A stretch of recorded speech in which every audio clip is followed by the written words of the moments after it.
Muchos de ustedes desconocen el modo de la ufología allá en Europa, cómo se vive en Suecia, cómo se vive en Noruega, cómo se vive en Dinamarca, en Italia, en España y en Francia. Conectáramos de la fuente cuando empieza la primera gran religión, que no era ni católica, ni musulmana, ni la egipcia, no. La primera gran religión era la espiritualidad. Entonces vinieron los reptilianos y dividieron otra vez y crearon la egipcia, la sumeria, crearon la hindú, la musulmana, islam, cristianismo y empezaron a dividirlo. Muy parecido a lo que pasó con la Torre de Babel. En la Torre de Babel había un solo idioma, pero nos dividieron para que nadie se entendiera.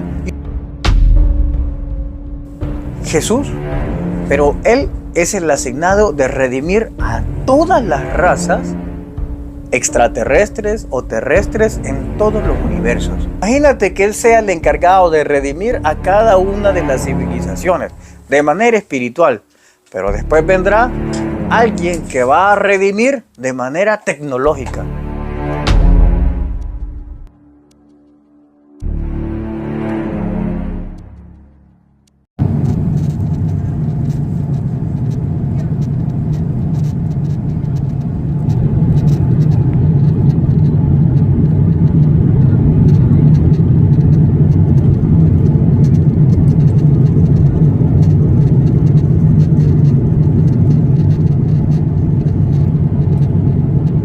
¿Qué onda, brother? ¿Cómo están? Bueno, hoy he llegado a Estados Unidos y como usted sabe hay un gran problema de vivienda, que esto es algo a nivel mundial y en muchos lados del mundo yo le apuesto que van a aumentar la crisis de vivienda.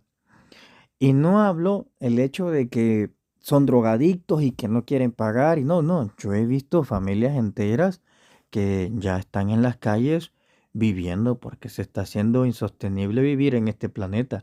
Por eso es necesario ya que nos vayamos en grandes cantidades, brother, para nuestros lugares de orígenes, allá en el cosmos, porque allá no se paga renta. Créame que lo sé de muy, pero muy buena fuente. Así que, dicho eso, welcome to the jungle.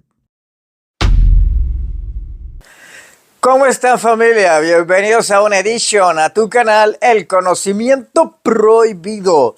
Este domingo 24 de marzo nos vemos en Ciudad de México, donde voy a presentar la conferencia Seleccionados por Extraterrestres. Una conferencia en donde vamos a desvelar los dos grupos de personas en los cuales los extraterrestres seleccionan y el proceso que tienen que llevar. Seguramente tú puedes ser uno de esos grupos porque lo he visto. Así que lo que vamos a aprender allá va a ser algo que te va a cambiar la vida, siempre y cuando vos lo apliques, porque el conocimiento no sirve de nada si no se aplica. Y si se aplica, se transforma la vida tuya y la de tu entorno.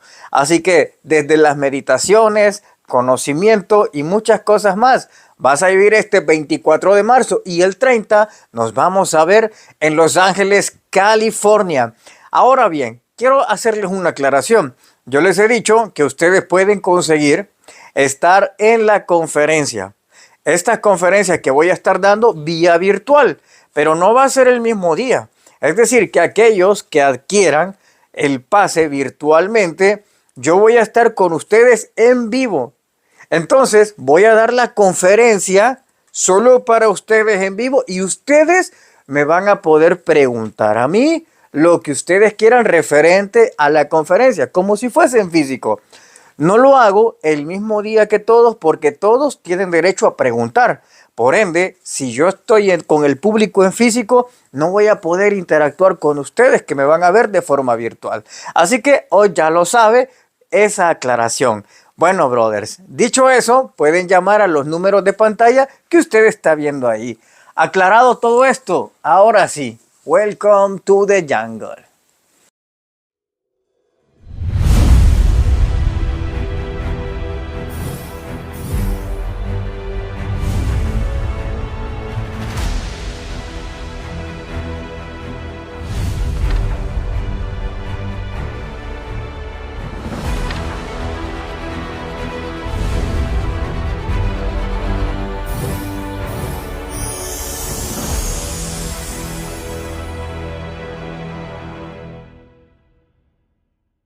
Bueno, brothers, el caso que le traigo ahora es un caso impactante.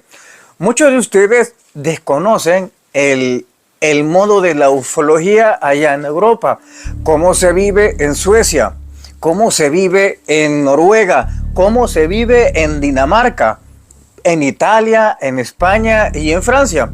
Gracias a que el universo, Dios, el cosmos, como vos quieras llamarlo, me ha dado la oportunidad de vivirlo de cerca, tanto el fenómeno aquí en Estados Unidos, aquí en Los Ángeles, como en México, como también en Sudamérica y en Europa, como te lo he dicho. Hay una agenda que se está llevando, pero claro, todos jugamos unos papeles muy importantes en todo esto. Ahora, vamos a remontarnos un poquito más atrás. En 1930 nace este sacerdote que usted está viendo en pantalla. Probablemente por primera vez usted lo sepa. Él se llama Enrique López Guerrero y él escribió un libro que se llamaba Mirando a la lejanía desde el universo. Cuando él hace y escribe este libro, se vende como pan caliente. Existe solo una edición y jamás se volvió a editar. Pero ¿qué lo hacía diferente a este sacerdote a los demás?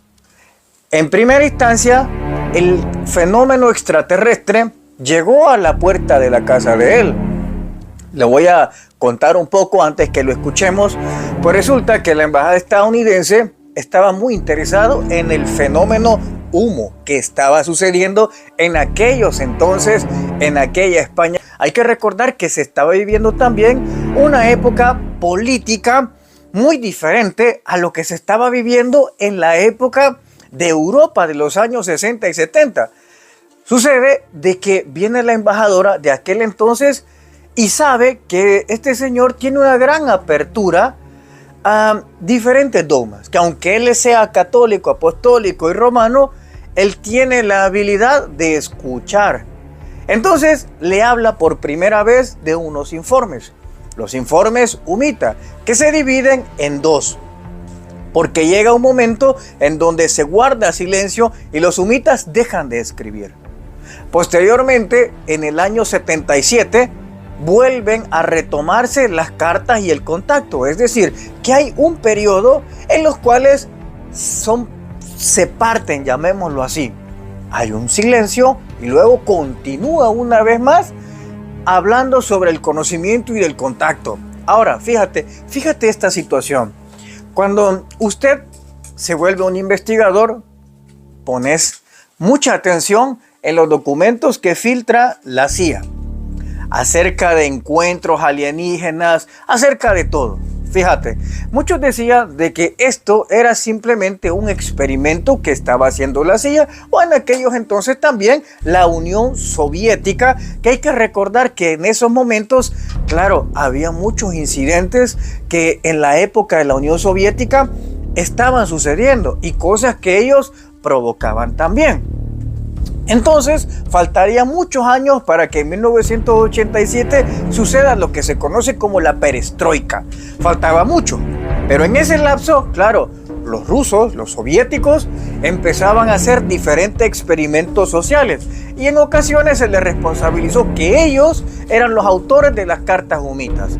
Pero lo que no han tomado en cuenta es que en este acceso a los libros de las cartas humitas, de los cuales pues tengo copias de estas y de unas nuevas que han sacado, ¿qué sucede? Que jamás te hablan de la espiritualidad, otro tipo de informantes o de la CIA. Si usted se fija, casi siempre la CIA cuando empieza a hablar sobre el fenómeno ovni te habla de naves, de bases extraterrestres, etcétera, etcétera. Pero jamás de los jamases te va a hablar de un punto espiritual, como si lo hacían los humitas. Los humitas incluso hablaban de un Jesús que cumplía absolutamente todas las características como aquel Jesús que llegó a la tierra.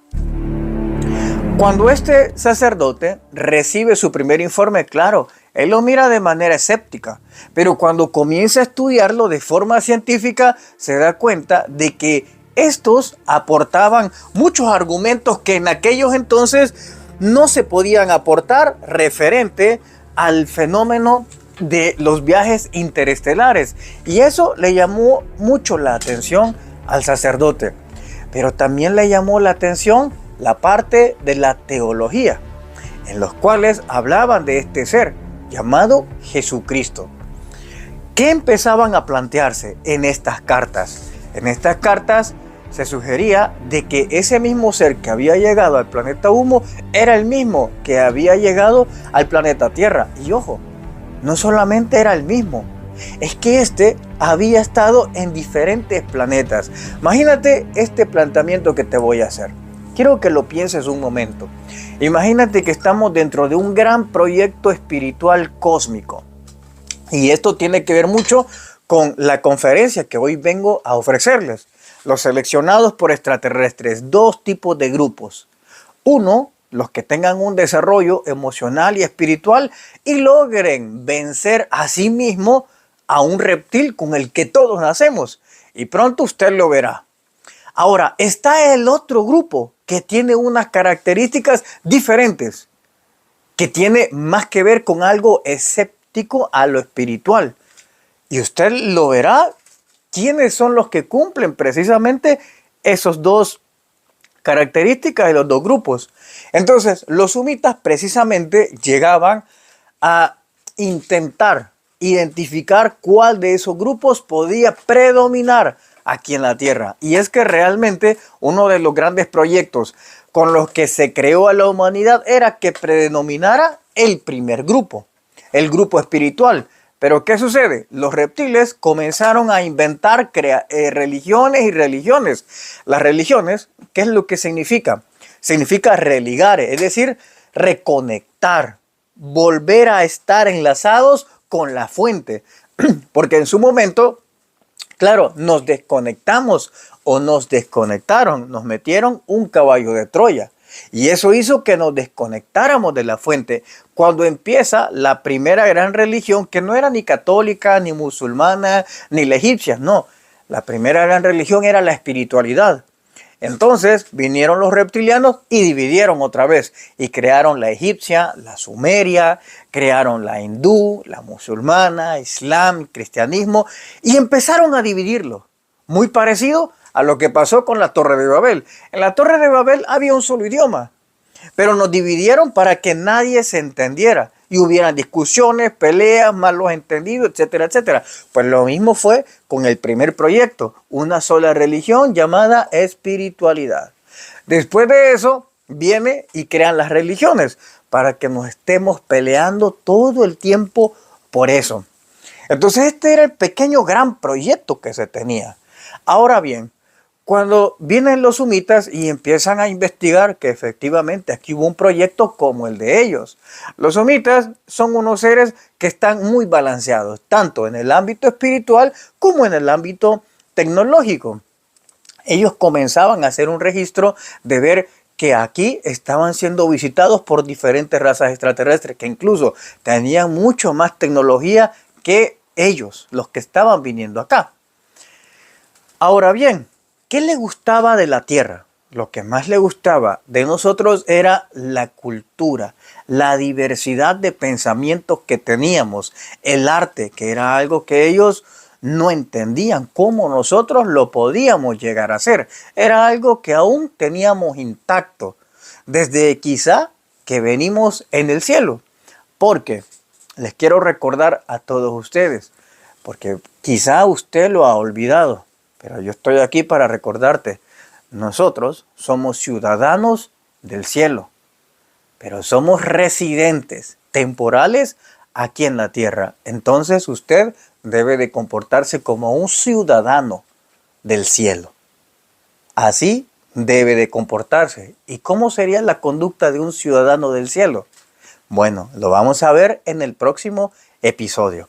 Así que con esta breve intro que te acabo de dar, te voy a dejar la entrevista del sacerdote porque está espectacular. Te apuesto que vos no lo sabías, ¿verdad? Pero te va a dejar con la boca abierta. Yo me enteré de esto precisamente en la última reunión que tuvimos aquí en Noruega, todos los que colaboramos de una u otra forma con extraterrestres. Entonces ahí escuché por primera vez el nombre de este sacerdote, que él también había colaborado con extraterrestres, pero desde otra cartera del programa. Y este era desde la divulgación desde una sede católica o iglesia o religión, como vos querás llamarlo. Fíjate este planteamiento. Imagínate de que Jesús sea, no sé si decir buena suerte o mala suerte, o un elegido para bien o para mal, aún no lo sé, dependiendo el grado de humanidad con el que lo digamos y materialización, o si es de espiritualidad. Pero Él es el asignado de redimir a todas las razas extraterrestres o terrestres en todos los universos. Imagínate esta idea de que, por eso decía, afortunada o desafortunadamente, Él sea el elegido para redimir, haber redimido a la civilización de Marte. Él tuvo que haber sido redimido o redimir a la civilización de Venus, de donde venía Quetzalcóatl, de donde la Biblia dice que vendría también Jesús. Entonces, imagínate que Él sea el encargado de redimir a cada una de las civilizaciones de manera espiritual, pero después vendrá alguien que va a redimir de manera tecnológica. Esa no te la sabías, ¿verdad? Bueno, ahí está el punto. Así que, sin más que hablar, brother, espero que se disfrute esta entrevista que le he conseguido. Quizás usted no lo sabía, pero gracias a este brother que tiene, a este vago first class cósmico, aquí le traigo esto. Cuídense mucho y nos vemos ya el próximo domingo en Ciudad de México. Se les quiere y de gratis. Hasta pronto. Los veo al final del programa porque les traigo otra información de ámbito extraterrestre. Sacerdote, es algo que se me olvidó decir en la presentación, y al que voy a hacerle una primera pregunta, don Enrique. Usted, en este libro en el que desarrolla su teoría, nos da una visión de Jesucristo como una visión cosmológica de Jesucristo. Es decir, no Jesucristo solamente en la Tierra. Hay 300.000 planetas en esta galaxia y miles de galaxias, y por tanto usted cree que no tenemos por qué ser el único planeta que tenga vida, y por tanto Jesucristo no tiene por qué haber venido únicamente a parar aquí, ¿no? Es más o menos lo que viene a desarrollar en una primera visión de lo que usted escribe. Sí, cierto. El asunto, desde luego, es muchísimo más complejo, pero se podría resumir diciendo que pretende rellenar una gran laguna de la teología terrestre. Para todos nosotros, Jesucristo es el Redentor del universo y además está encarnado aquí como hombre terrestre. Es decir, Jesucristo es nuestro. Ahora, ¿cómo compaginar esa redención universal de Cristo universal, quiere decir pues de todo el cosmos, ¿no? Con ese geocentrismo un poco ingenuo, ¿no?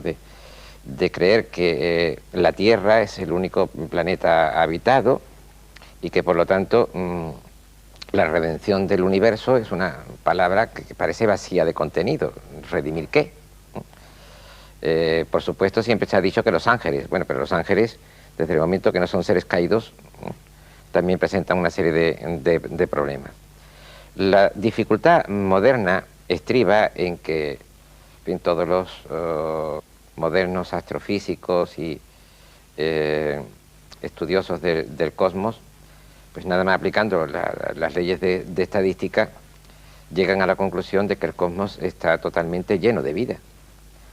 Los procesos evolutivos tienen que seguir forzosamente la misma línea que aquí en la Tierra, dándose las mismas condiciones en otros planetas.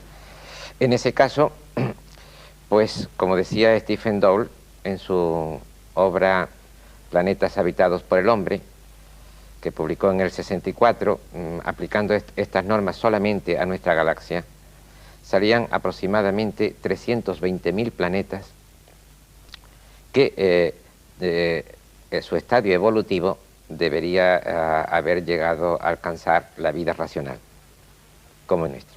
Ahora, sería ingenuo pensar que en esa cantidad, solamente en nuestra galaxia, el planeta Tierra fuera la raza más evolucionada. La pregunta que se suscita inmediatamente es, bueno, ¿Jesucristo qué pinta en todo esto? Es decir, Dios, el Hijo de Dios encarnado, es para nosotros los terrestres, las demás humanidades no pintan nada. Bueno, ¿en qué consiste su redención? ¿No hay más humanidades caídas que la nuestra? ¿Solamente las que llamamos angélicas? Bueno, todo esto es una problemática que la teología terrestre no se puede meter en ella forzosamente, porque la revelación es una revelación para nosotros.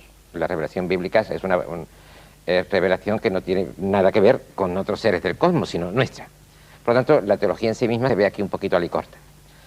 De aquí que la especulación mía haya tratado de unir esa temática, como usted ha dicho, propia del hombre moderno que se pregunta esto, con la más pura ortodoxia de la doctrina tradicional, ¿no?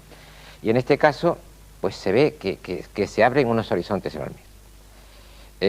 Los horizontes son que Cristo puede ser el Redentor universal, pero que su encarnación es particular.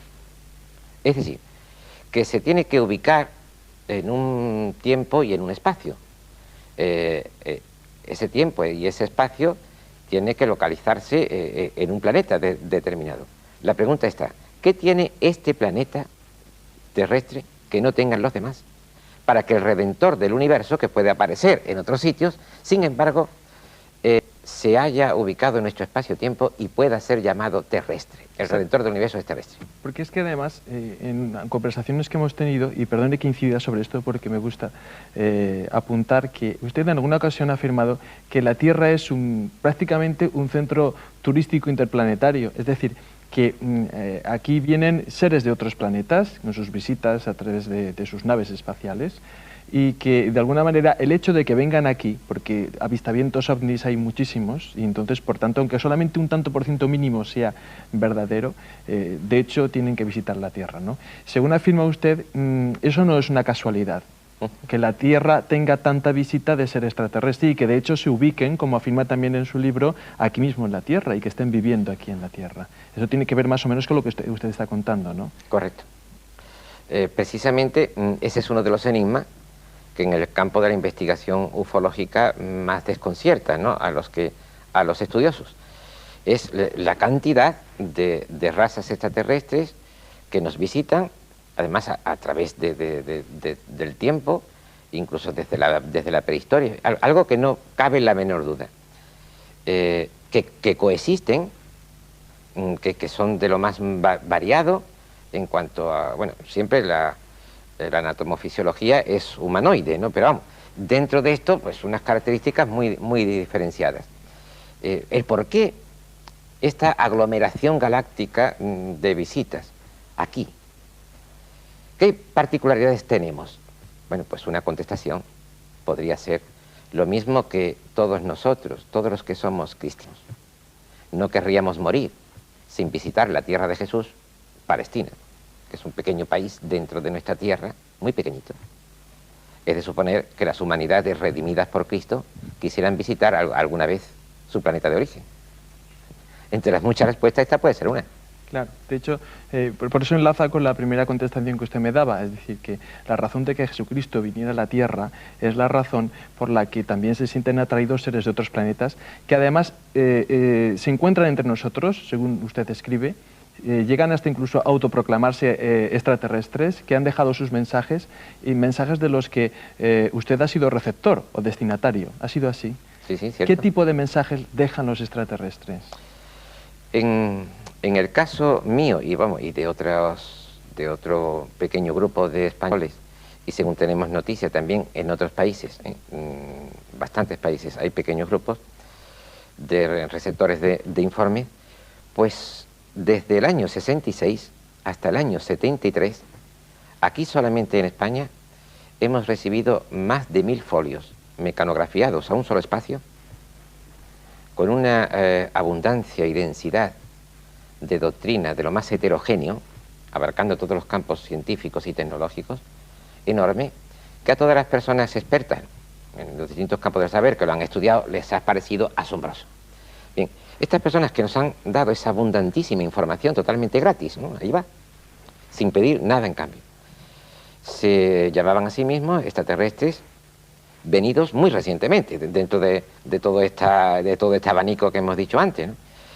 Ellos, el primer aterrizaje de 3 de sus astronaves, según dicen, tuvo lugar el 28 de marzo del año 50,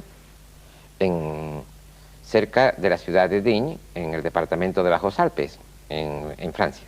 Y solamente desde entonces están entre nosotros. Nos habían descubierto 2 años antes, el año 48. Y la sorpresa más grande para ellos fue al venir a vernos, claro, a visitarnos un planeta nuevo, habitado, y darse cuenta de que estábamos siendo visitados por multitud de razas extraterrestres tan desconocidas para ellos como para nosotros. Más aún, con toda humildad, dicen en sus informes que se percataron de que muchas de estas razas que nos visitaban tenían una tecnología inmensamente superior a la suya propia. Por lo tanto, ellos se consideraban muy atrasados con respecto, ¿no?, a ellos.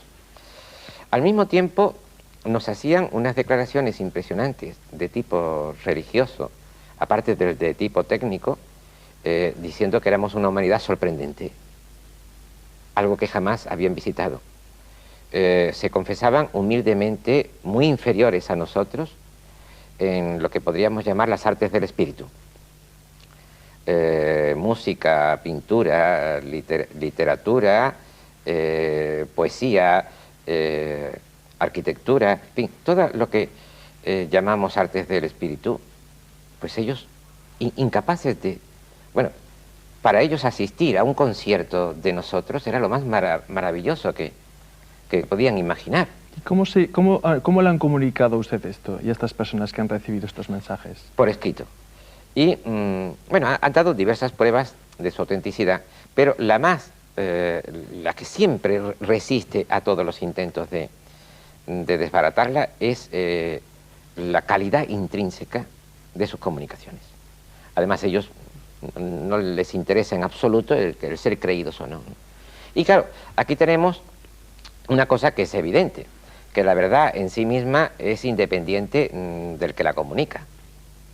De forma que, aunque estos señores, estos supuestos visitantes, no fueran extraterrestres como parece ser que son, y como ellos mismos afirman, la calidad de su información, que se adelanta en decenas de años a lo que se conocía, ¿no?, cuando empezó, el año 66, pues eso es indiscutible. ¿Dónde está esa información? Esa información pues está en poder de este grupo de españoles, y yo publico una parte muy interesante de ella, la que es relevante con el contenido del libro, ¿no? La publico ahí también.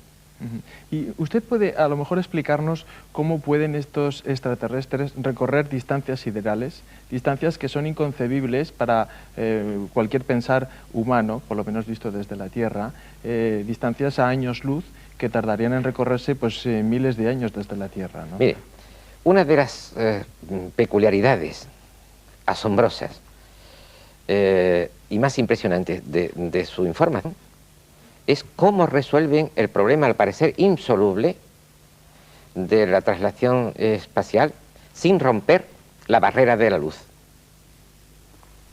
O sea que ya no pasamos al campo de la ciencia ficción. Sí. Para ello, nuestras partículas elementales, de las que conocemos actualmente tal cantidad de ellas, que ya nos faltan letras del alfabeto griego para designarlas, y que continuamente en el laboratorio se están descubriendo nuevas, que son auténticos fantasmas. Los quarks son auténticos fantasmas. Bueno, pues para ellos nosotros estamos persiguiendo fantasmas, efectivamente. Porque para ellos solamente existe una partícula elemental que se presenta de varias formas. Y la definen algo así parecido a esto. Es como una dimensión angular inextensa. Luego tienen un documento expresamente dedicado a esto, lleno de formulaciones matemáticas de nuestros más avanzados matemáticos y físicos atómicos, y comparado con ello. Entonces, para ello, lo que llamamos cosmos, en realidad es un pluricosmos. Es decir, una sucesión de cosmos en los cuales la velocidad de la luz varía en valores absolutos desde 0 a infinito. De aquí que lo que hacen sus astronaves es pasar de un cosmos, por ejemplo del nuestro, donde la velocidad de la luz alcanza el límite de los 300.000 kilómetros por segundo, el número redondo. Bien, pues entonces pasarían ellos a otro cosmos donde la velocidad de la luz, pongamos por caso, fuera 3 millones de kilómetros por segundo, como le decían en una entrevista. Y en ese caso, sin traspasar el límite prohibido de la velocidad de la luz, podrían viajar a 10 veces casi más velocidad que aquí. Luego hacían la reentrada en nuestro cosmos, lo que ellos llaman una palabra muy curiosa, la ovoleidad inversa, Sí. y entonces se encontrarían dentro de nuestro sistema planetario, en cuyo caso ya aquí entrarían de nuevo con las velocidades convencionales. Me queda un minuto que voy a emplear, si le parece, don Enrique, en preguntarle estas facultades que usted afirma también que poseemos, esas facultades que han ido degenerando, facultades por las que si pudiéramos utilizarlas al 100% seríamos capaces de trasladarnos, de desaparecer, de desmaterializarnos, de comunicarnos de una manera, no sé, especial, con telepatía, etcétera, etcétera. ¿Por qué sabemos que tenemos esas facultades y realmente o no las tenemos, o las tenemos pero degeneradas? ¿Qué es lo que ocurre con ello que usted relaciona incluso con el pecado original? Y le ruego que sea una pregunta en la que no se extienda mucho porque tenemos poquísimo tiempo. Cuando hablaba de la singularidad del planeta Tierra, por el cual Jesucristo se encarna aquí, el Hijo de Dios se encarna aquí, esto es una prueba de ella. Es decir, el hombre está claro que tiene unas posibilidades tan inmensas que los límites no se conocen. Ahora, también está claro que no las dominamos. Es decir, que hemos perdido el control de ellas y que están en un grado de atrofiamiento muy grande. También está claro, y esto es totalmente científico, de que estas facultades no están en grado de adquisición, sino todo lo contrario, en grado de pérdida, porque pertenecen al diencéfalo, es decir, a la parte más antigua del cerebro humano. Por lo tanto, quiere decir que estas facultades fueron tenidas y fueron perdidas. ¿Qué nos dice el pecado original? La definición dogmática nos dice que el hombre, por el pecado original, no solamente perdió los dones sobrenaturales de la gracia, ¿no?, las virtudes, el Espíritu Santo, sino además que quedó tarado, dañado en su naturaleza psicofísica. Por lo tanto, en su propia humanidad, quedó profundamente dañado por ese pecado, de forma que quedó necesitado de redención, no solamente en el plano sobrenatural, sino en su mismo plano físico humano. Eso nos dice la definición del Concilio de Trento, antes de conocer nada de lo paranormal ni nada de esto. Eran las facultades que antiguamente le llamamos dones preternaturales, precisamente. Vamos a hablar, porque vamos a sacar en pantalla otra vez la portada de su libro, porque hay un dibujo que se realizó para usted, pero con inspiración propia, sí, suya propia. Lo hice yo. En la que hay un Cristo de Dalí con sobreposición a una esfera de la Tierra y con unas naves que aparecen, ¿no? ¿Nos puede explicar un poco cuál es el motivo de este dibujo y cuál es...?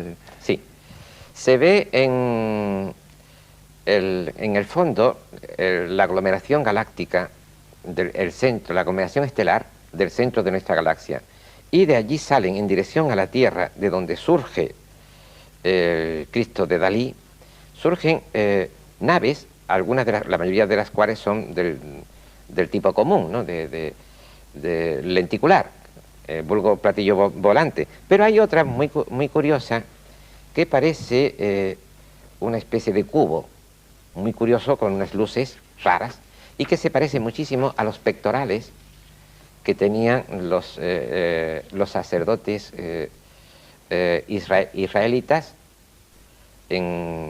según las órdenes de los ángeles de Yahvé en su emigración por el desierto, en el Éxodo. Se parecen muchísimo. Naves de este estilo irracional, llamémosle irracional porque no tienen una estructura así, podríamos decir, propia para traslación, se ven muchísimas. Y precisamente estas naves con estructura, llamémosles irracional, absurda, como puedan ser cilindros, cubos, y sobre todo tetraedros, son las que podríamos llamar, asómbrese, naves angélicas. Es decir, aquellas que no utilizan la tecnología, la física aplicada, sino solamente el espíritu para la traslación. Qué maravilla. Por eso expresamente emplean estructuras irracionales como señal de identificación. cualquier caso, sus teorías, don Enrique, no separan la idea, o por lo menos no aíslan la idea de que existe una redención, de que Dios nos está esperando después de la vida y que de alguna manera pues lo que hay que comentar es la dimensión del conocimiento, pero no cambiar lo que es la doctrina de la Iglesia en este sentido, ¿no? Por supuesto.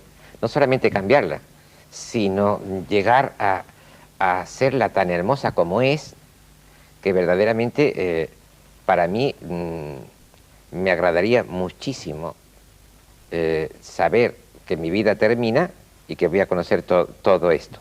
¿Qué hay después de la porque vida? me agrade morir, sino por esa maravilla. ¿Qué hay después de la vida, don Enrique? Pues algo que yo diría con las mismas palabras de San Pablo, ahora las entiendo. Lo que el ojo no vio, lo que los oídos no oyeron, ni las lenguas hablaron. La verdad es que es impresionante, sobre todo teniendo en cuenta dos aspectos. Lo que es la vida extraterrestre unida, impresionante de su teoría, unir la vida extraterrestre a la vida terrestre en cuanto a la configuración de una doctrina cristiana, ver la imagen del hombre en un abanico que va desde Gandhi hasta Hitler, concebir las diferentes posibilidades que da la raza humana. Y sobre todo, algo que me da atención y que desde luego no puedo dejar de preguntarle, ¿por qué no se comunican con nosotros los extraterrestres? Es que sí se comunican. Pero ¿por qué no lo hacen abiertamente? Mire, se han comunicado con gobiernos y lo saben. Y cualquier persona que piense un poquito detenidamente en el asunto sabe que para una comunicación abierta, pública, los medios de comunicación, no existe todavía una preparación. No es menester pensar mucho sobre esto. Y sería un auténtico desastre para el curso de nuestra civilización. Sin embargo, sí ha influido muchísimo en muchos de los acontecimientos modernos que nos parecen sorprendentes. Don Enrique, pues ha sido un placer el poder tenerle en el plató de Nos Vemos el Sábado, ver su visión, una visión como mínimo enriquecedora, puesto que abre un espectro de posibilidades en la mente impresionante, y espero que siga trabajando sobre ello y que aquellos conocimientos que se le trasladan y su investigación pues llegue todavía más allá. Muchas gracias por haber... Pareció la entrevista, estuvo chévere, ¿sí o no? Yo cuando la vi me fascinó por completo todo lo que decía el sacerdote y todo lo que decía en su planteamiento, en cómo fusiona el ámbito extraterrestre espiritual. Me gustó muchísimo. Tenemos mucho que aprender de muchas personas que han dejado un legado, pero lastimosamente usted sabe que en redes sociales lo que predomina es el consumo fácil y de eso está inundado TikTok, YouTube, Instagram y de todo. Pero este conocimiento lo va a saber quien lo tenga que saber. Así que lo veo este domingo en Ciudad de México, así como también el 30 en Los Ángeles, California. Y también tú puedes conseguir estar de forma virtual en la conferencia que voy a dar para todos aquellos que vivan desde Australia, en Japón, en España y en Estados Unidos, en otros estados, para que no se queden sin el conocimiento prohibido. Muchas gracias por todo. Se les quiere y de gratis. Hasta pronto.